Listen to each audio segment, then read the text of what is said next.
We start with overnight news of a big SWAT standoff in the far northeast heights in Albuquerque. Take a look. This was near a Copper and Tramway northeast. Police were out there for most of the night. They swarmed the area, had many roads closed off right here. They say that a man was threatening suicide, and that's what caused all of this. At one point, the SWAT team was out there in full gear with their guns out.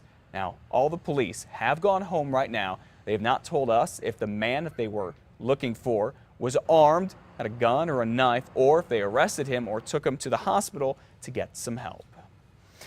A man accused of killing a woman during a drag race in Albuquerque last year has won an important motion in courts. Police say Anthony Ramos was driving one of two cars drag racing here down Central, speeding at nearly 100 miles an hour. The other driver, David Jansen, pled guilty to vehicular homicide back in June. Both cars slammed into Tara Garcia's car. She was just 27 years old. She died a few days after the crash. She had a baby. All right, in court yesterday, Ramos and his attorney claimed Tara was on the phone at the time of the crash. And we believe that her cell phone records would be vital to determine whether or not she was using her cell phone at the time she was driving.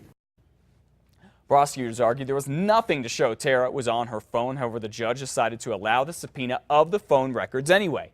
Tara's mother told us that she is shocked that Ramos would try to pin the blame on her daughter. The trial is supposed to get started on February 3rd.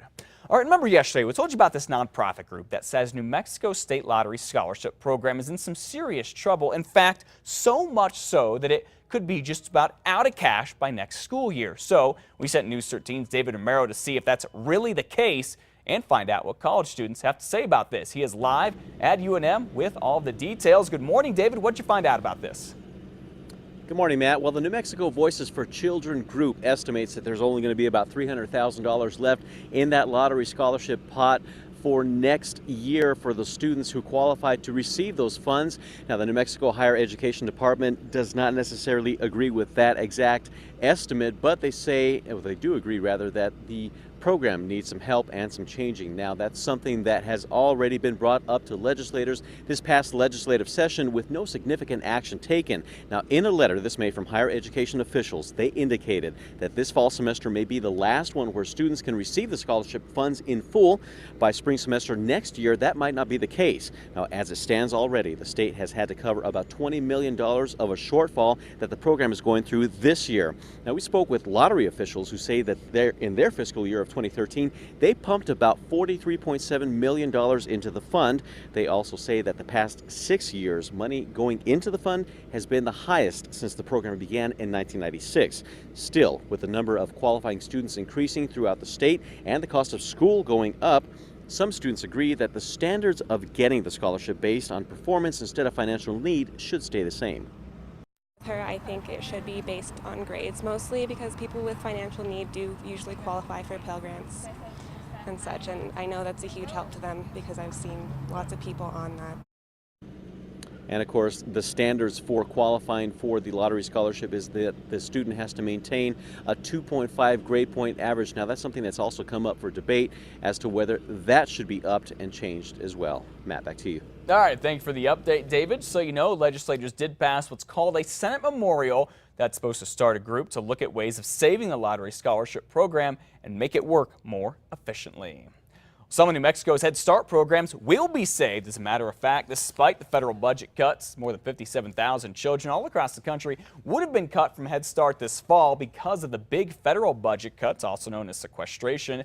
Senator Tom Udall from New Mexico, U.S. Senator, says he's helped to get $5.5 million for the programs. These are in Valencia, Socorro, Cibola, and McKinley counties. Now, it's unclear yet what help, if any, Head Start programs in other parts of the state will get. We'll keep you updated.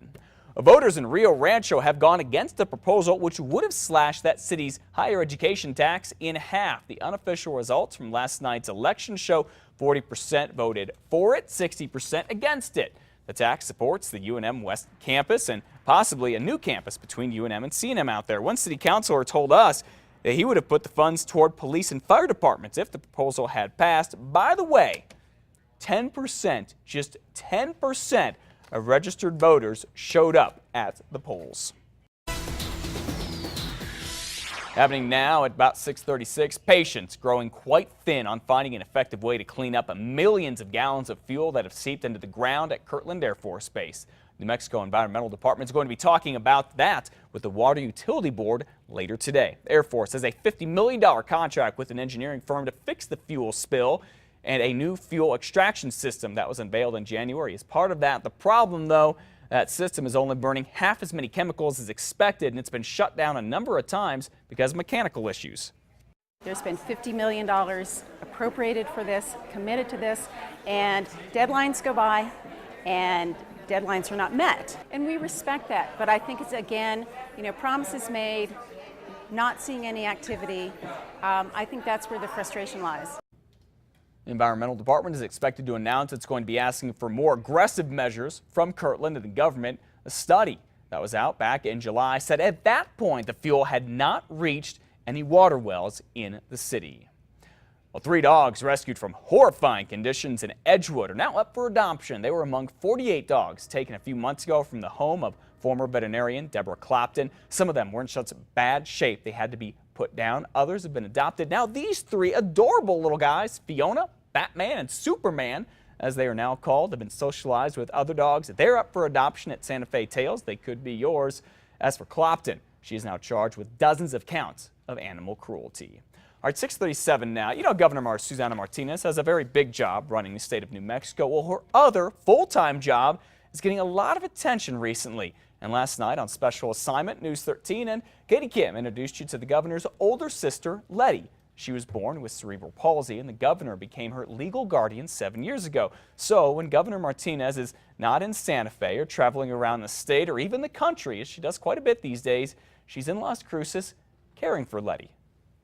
I have to have a calendar that says, this is where Chuck is going to be, this is where I'm going to be, this is where Letty's going to be, this is where, when Letty gets picked up, who picks her up, how I get her to me, how I come to her.